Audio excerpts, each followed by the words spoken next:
En primera fila. Son las 7:42 de la mañana.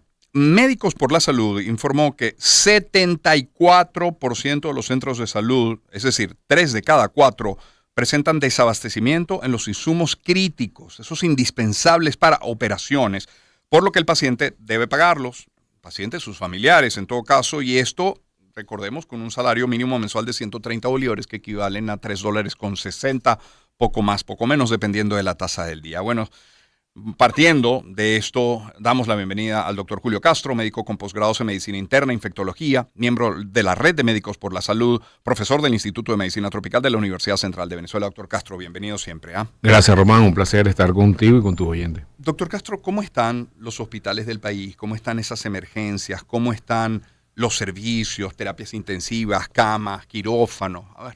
Fíjate, la Encuesta Nacional de Hospitales es una iniciativa no gubernamental basada en reportes directos de personas que trabajan allí. Estamos hablando de médicos y enfermeras, sí, en los 40 hospitales más grandes del país. Eso implica a todos los estados del país.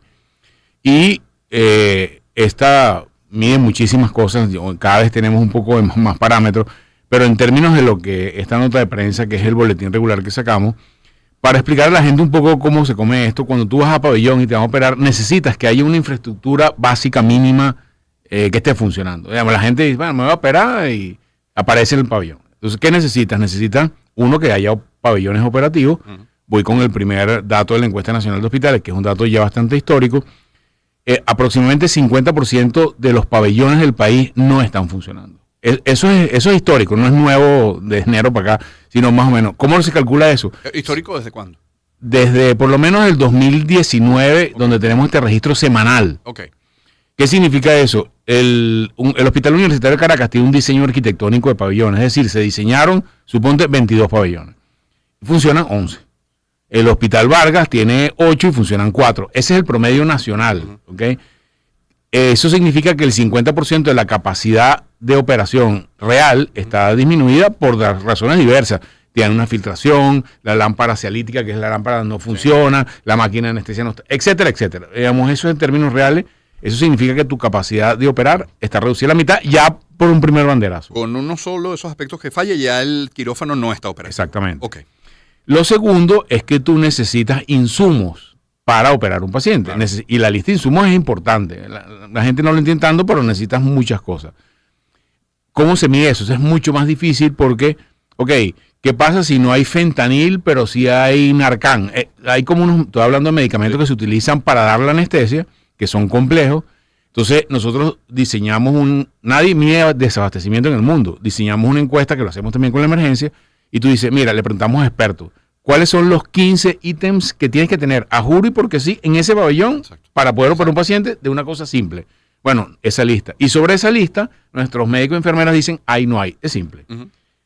Sobre ese histórico, ese desabastecimiento, el 75% de las cosas básicas no hay en los hospitales. Era 85%. Es decir, ha mejorado un poco desde hace 2 años para acá. ¿Por qué mejoró? Debo decirlo, esto tiene varias entradas de mejoría. Una de ellas, la ayuda humanitaria. Organizaciones como la Cruz Roja Internacional, voy a dar un ejemplo que es real, tomó o intervino, por poner una palabra, algunas emergencias porque son centros de alto trauma, por ejemplo, tú hablas del Hospital del Llanito, y la Cruz Roja se encargó como de emergencia. Entonces, entrenó a los médicos. ¿Estamos hablando de Cruz Roja Internacional o Cruz Roja Venezolana? Es una mezcla entre ambas. Y todo esto ocurre antes de la reestructuración de la Cruz Roja. Sí, eso es todo. Estoy hablando del año 2020. Sí, claro, para ponerlo en la línea de tiempo. Sí. Nada más. Entonces, esta iniciativa entrenó a los médicos. Puso insumos, insumos de emergencia para atender el politrauma que llamamos nosotros. Hizo protocolo, inclusive salas de simulación. Esto hay que decirlo, creo que no se ha dicho suficiente. Una de esas salas de simulación hoy en día es parte de la sala de simulación de manejo de trauma importante y emergencia en la Universidad Central. Hay otro par de universidades de Venezuela que lo tienen, que están a punto de abrir. Entonces te doy una idea, ahí voy a dar otra idea. Médicos Sin Fronteras. Médicos Sin Fronteras dotaba de algunos medicamentos al Hospital Vargas, antibióticos, anestésicos, tal.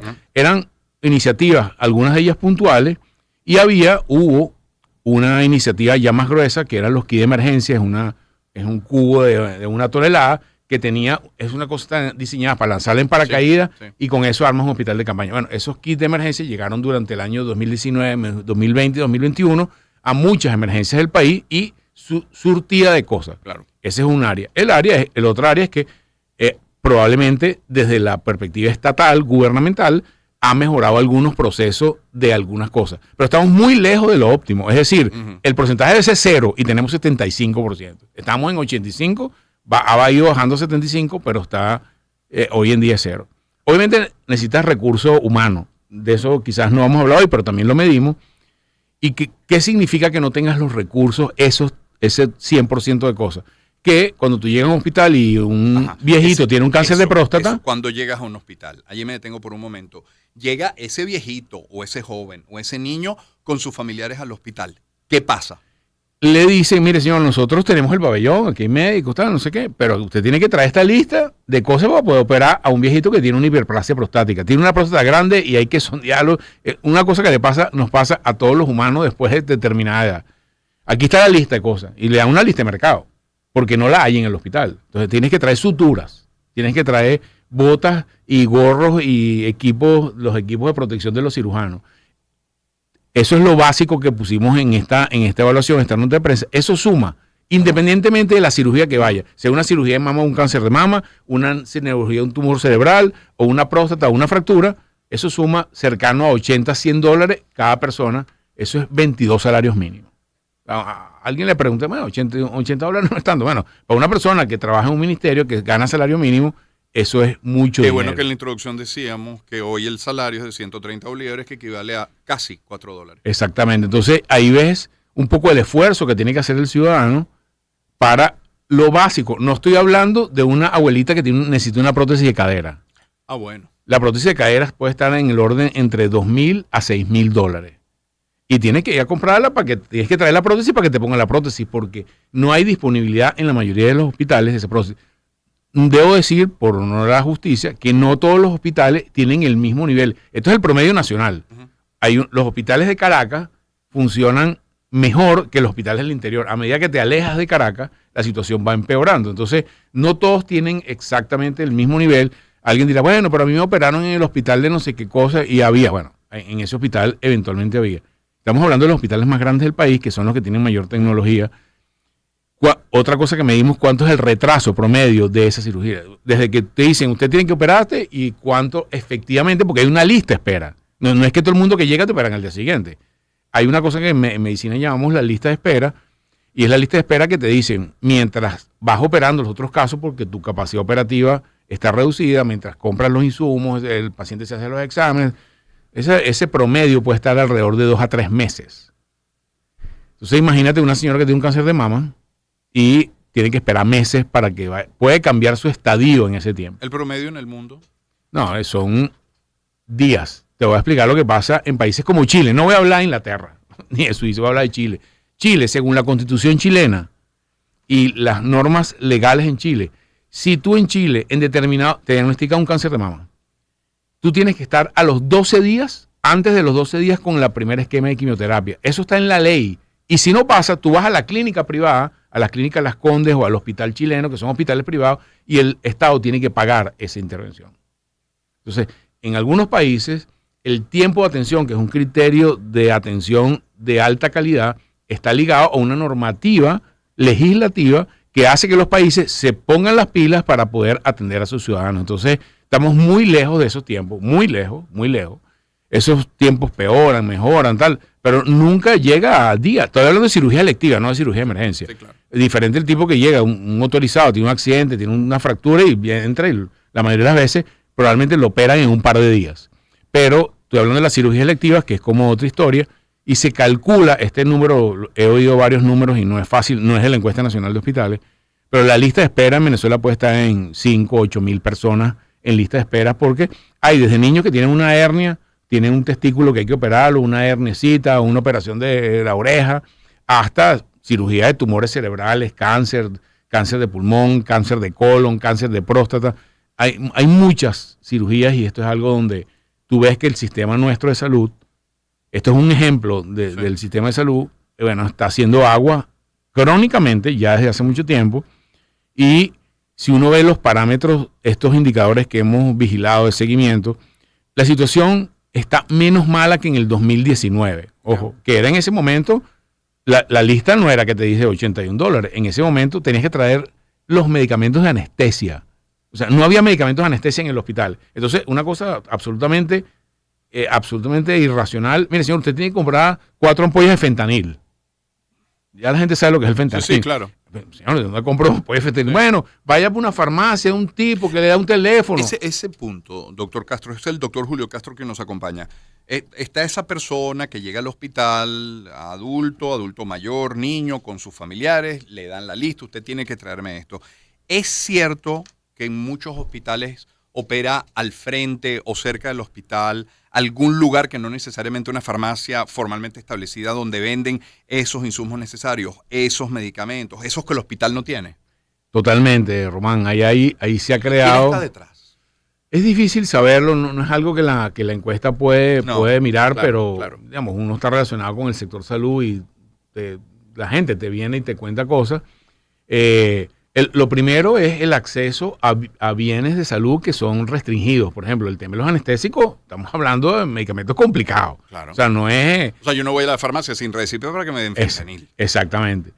Entonces, en esa época inclusive, fue de dominio público, está en las noticias, se identificaron los cuerpos de seguridad mafias relacionadas con venta de estos medicamentos, en las cuales... Algunos sustraídos de los hospitales. Exactamente. Y algunas, lamentablemente, estaban incursos personal de salud, médicos, enfermeras, porque son los que tienen acceso a estas cosas de alguna u otra manera. Entonces, esto es un tema, yo creo que hoy en día eso lo siento que ocurre menos, sobre todo el tema con los anestésicos de la cirugía, pero esta lista de $81 es una cosa que tú la consigues en la farmacia que estoy hablando de suturas, sí.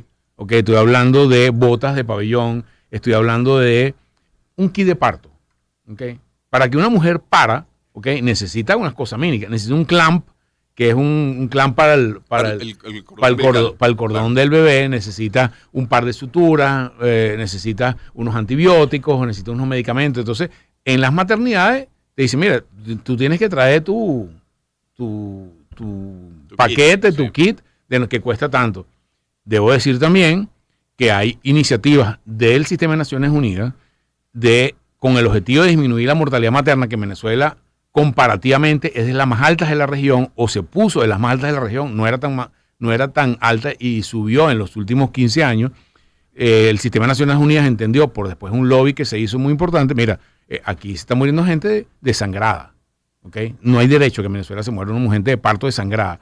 Entonces hay una iniciativa importante que tiene insumos, entrenamiento, manejo de bancos de sangre, inclusive unas cosas súper interesantes, que es unos pantalones MAST, que se llaman. Son unos pantalones neumáticos. Cuando la mujer sangra, el sangramiento en parto es muy abrupto. Te ponen esa faja, como unos pantalones que tú le metes presión y hace que la sangre no se vaya para un sitio, sino se vaya para otro. Y eso es una estrategia de contención de mortalidad. Pero eso está dentro de un escenario, dentro de un programa de contención de mortalidad materna que implica entrenamiento, logística y mejoría en infraestructura, y eso ha venido funcionando, no todo lo grande que uno quisiera, pero debo decir, porque digamos, he visto los números de esos programas, en algunos sitios del país ha estado funcionando. Entonces, es un parche, esto es un retazo complejo. Hablando de parche, siendo esta la realidad de los hospitales, ¿se está haciendo algún esfuerzo en lo preventivo para evitar la llegada a ese hospital? Lamentablemente no. En Venezuela no son números de la encuesta nacional de hospitales, pero por ejemplo el número de mujeres con control prenatal es vergonzoso, ¿okay? O sea, el estándar internacional es que cualquier mujer embarazada debería tener al menos 3 controles prenatales. En ese control prenatal tú tienes exámenes de sangre para evitar que esa madre le pegue una enfermedad a su niño. Por ejemplo, VIH y sífilis y hepatitis son las más importantes. O sea, deberíamos tener una estrategia que tenga primera consulta, la mamá a veces pruebas en saliva, se hace una pinchadita de sangre con un kit rápido. Un segundo control, un tercer control. En esos 3 trimestres del embarazo hay como cosas que tú tienes que mirar. Eso es lo que se considera el estándar. En Venezuela estamos muy lejos de ese estándar. lamentablemente. ¿Y qué pasa? La mujer cuando llega a parir, que no se controló y tiene una enfermedad que no le controlaron, diabetes gestacional, hipertensión asociada al embarazo, preeclampsia, otras enfermedades, VIH inclusive, la oportunidad que tienes de intervenir es mínima en ese momento. Entonces, ese estándar, y esto es medicina preventiva completamente. Claro. Otro estándar de medicina preventiva, vacunación. ¿Okay? Claro. Venezuela pasó de ser país bandera en los números de penetración de vacunación y ahorita estamos a la cola de la región. Esto es complicado explicar todo ese escenario, pero sí es algo donde se ha hecho un esfuerzo y los números eran tan terribles, que Gavi, que es una organización internacional de vacunación, claro, dijo, ¿sabes qué? Nosotros, el riesgo que eso representa para la región, nosotros vamos a ayudar. Aún con la deuda que se tuvo, que no sé si se mantiene. Se mantiene, pero a pesar de eso, Gavi dijo, 2023 y 2024, Gavi va a apoyar financieramente y logísticamente en el programa ampliado de inmunizaciones. Eso implica que del bolsillo de Gavi están saliendo las vacunas del programa ampliado básico, eso es el banderazo, no el top, el banderazo con el compromiso de que la fase 2 y la fase 3, que son vacunas de neumococo, rotavirus y VPH, fuera asumida por el gobierno nacional. Eso se está llevando a cabo, yo diría que bien, digamos, eso ha mejorado los números de vacunación en Venezuela, sin lugar a ninguna duda, más las campañas de emergencia que se hicieron de sarampión y difteria, que fueron trabajadas básicamente de la mano de la Organización Mundial de la Salud, con dinero de la ayuda humanitaria de otros países. ¿Okay? Acá en conclusión, fíjate que nombra la ayuda humanitaria en varias partes de este retazo. Venezuela ya no es el spotlight de la ayuda humanitaria en el mundo, porque está Siria, los refugiados de Gaza, claro, razones políticas diversas, inclusive locales, y a eso hace que la tasa o la cantidad de financiamiento externo que venía para el sector de salud ha disminuido de una manera muy importante.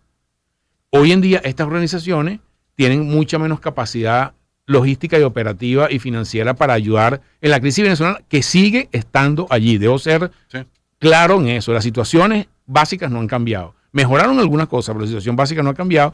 Y eso significa que, bueno, esperemos que esto cambie, digamos, los financiamientos vuelvan a llegar para que hay gente que se beneficia de ello. Te voy a dar el programa de Médicos Sin Fronteras en el Hospital Vargas, ya no está. El programa de la Cruz Roja, en la forma que estaba hace 3 años en el Hospital del Llanito, ya no está. Y eso obedece a la falta de financiamiento que hay en el sector salud relacionado con el mundo humanitario, que obedece a diferentes razones, pero creemos que es fundamental que eso pase. Te voy a dar un ejemplo de las cosas que sí se mantiene. El programa de VIH y tuberculosis está financiado por otra iniciativa internacional que se llama el Fondo Global. Las organizaciones no gubernamentales venezolanas relacionadas con VIH hicieron un lobby muy, muy importante en el 2017 y a raíz de eso, Fondo Global dijo, mira, en Venezuela los pacientes con VIH no pueden estar sin tratamiento, que estuvieron año y tanto sin tratamiento. El Fondo Global designó un presupuesto para eso y eso se ha mantenido, gracias a Dios. Hoy tenemos medicamentos para los pacientes VIH, ya desde hace año y medio es bastante regular, pero ese programa se reanuda año a año. Pero mucho depende de la caridad y de la buena fe, entonces. Bueno, al humanitarismo, por decirlo de alguna manera, que tiene un componente de financiamiento de las organizaciones internacionales, pero hay un componente de implementación local. Porque Fondo Global dice, mira, aquí está el dinero, aquí están los medicamentos. Tiene que haber una contraparte en el país para que lo haga. Esa contraparte es una mezcla también de cosas. Son organizaciones del Sistema de Naciones Unidas, son organizaciones no gubernamentales, dentro de las hay unas de la sociedad civil que en este momento, y debo decirlo también se ven amenazadas un poco por estas nuevas leyes que están tratando de poner en el Congreso y tal. Entonces, todo eso debilita el espacio humanitario. El espacio humanitario no puede achicarse. El espacio humanitario, hasta que tengamos una solución definitiva para el sistema de salud, tiene que irse agrandando porque venezolanos se benefician de estos programas humanitarios sin ninguna duda. Si alguien, doctor Castro, quiere revisar la encuesta nacional de hospitales, ¿dónde puede hacerlo? Tenemos una página web y ahí están todos los boletines. Nuestra información es absolutamente transparente. Mapas de densidades, boletines que se puede utilizar para fines de investigación, periodístico. www.encuestanacionaldehospitales.com y ahí pueden bajar todos los informes. Eso, de hecho, es una página muy activa. La utilizan la Cruz Roja, lo utiliza Médicos Sin Fronteras, lo utiliza la Organización Panamericana de la Salud, lo utilizan grupos de derechos humanos, pero está disponible para quien quiera transitar por ahí y ver todo lo que tenemos de datos. Muchísimas gracias, doctor Castro, Gracias, por esta Román. visita. Julio Castro es médico con posgrados en Medicina Interna e Infectología, miembro de la Red de Médicos por la Salud, profesor del Instituto de Medicina Tropical de la Universidad Central de Venezuela y quien fue miembro de la banda de guerra del Colegio San Ignacio. Así es. Son las 8:03. Vamos a la pausa, volvemos con nuestra rocola hoy con la actriz Carlota. Empezamos el año en su compañía. Circuito Éxitos. Caracas, Maracay, Puerto La Cruz, Puerto Ordaz, Barquisimeto, El Vigía, Guarenas, Guatire, Mérida, Táchira, Margarita, Maracaibo, Maturín. Circuito Éxitos. Melodías de siempre. Sonidos en primera fila.